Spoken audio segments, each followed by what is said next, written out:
ওয়াদা কলোনি থেকে ফরিদাপাড়া পর্যন্ত এখানে কার স্ট্যান্ড, মাইক্রো স্ট্যান্ড যাতে এখানে না থাকে এই ব্যবস্থা নিচ্ছে আমাদের বৃহত্তর ফরিদাপাড়া সবাই। কার স্ট্যান্ড, মাইক্রো স্ট্যান্ড যাতে না থাকে বৃহত্তর ফরিদাপাড়া একটা সিদ্ধান্ত নিচ্ছে সবাই ঐক্যবদ্ধভাবে। আমাদের প্রশাসনিক ভাইয়েরা এখানে আমাদের উচিত তদন্ত সবুজ ভাই সহ এখানে উপস্থিত সবাই আছেন এলাকার সব সর্বস্তরের ভাইয়েরা, এখানে বলবৎ নির্বিশেষে সর্বস্তরের ভাইয়েরা এলাকার স্বার্থে সবাই একটা সিদ্ধান্ত নিচ্ছেন। ওয়াপদা থেকে শুরু করে ফরিদাপাড়া পর্যন্ত এখানে কোনো মাইক্রো স্ট্যান্ড, কার স্ট্যান্ড এবং অটোরিকশা স্ট্যান্ড থাকতে পারবে না।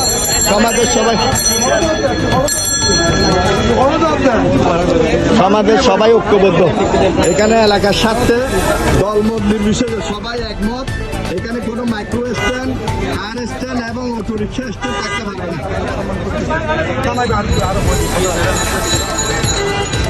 আমি আজ থেকে 3 মাস আগে একটা ভিডিও দিয়েছিলাম, সবাইকে এভাবে আশা করছিলাম আজকে সবাই ঐক্যবদ্ধভাবে, আজকে সবাই একসাথে সমাজের সবাই একসাথে উত্তর দক্ষিণ পূর্ব পশ্চিম কতিপাড়া সব সমাজ একসাথে ঐক্যবদ্ধভাবে কার, মাইক্রো এবং অটোরিকশা স্ট্যান্ড সবাই তুলে দিয়েছে। এটা যাতে আজীবন থাকে আমরা এটা কামনা করছি এবং সবাই যার স্থানে প্রতিবাদ এবং প্রতিরোধ করার জন্য আহ্বান জানাচ্ছি। আসসালামু আলাইকুম ওয়া রাহমাতুল্লাহ।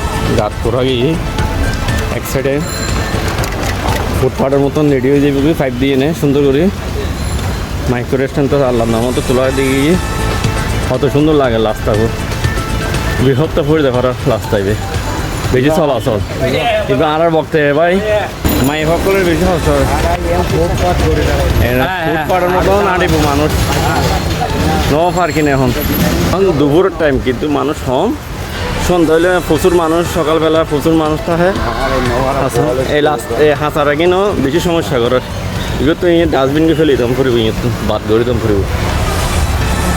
স্কুল এখানে অফদার স্কুল বসা বেশি থাকতো, গাড়ির লেভেলে কষ্ট পাইতো বেশি। পুরো স্কুল এখানে অফদার স্কুল, বিশেষ করে মাই সকলের বেশি উপহারিত হইব। এখানে গভীর করে করো,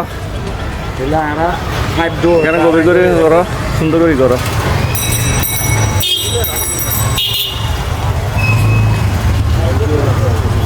ঘর সুন্দর করে ঘর পঞ্চে মারি দাগ দিয়ে ফেললি না সোজা করে।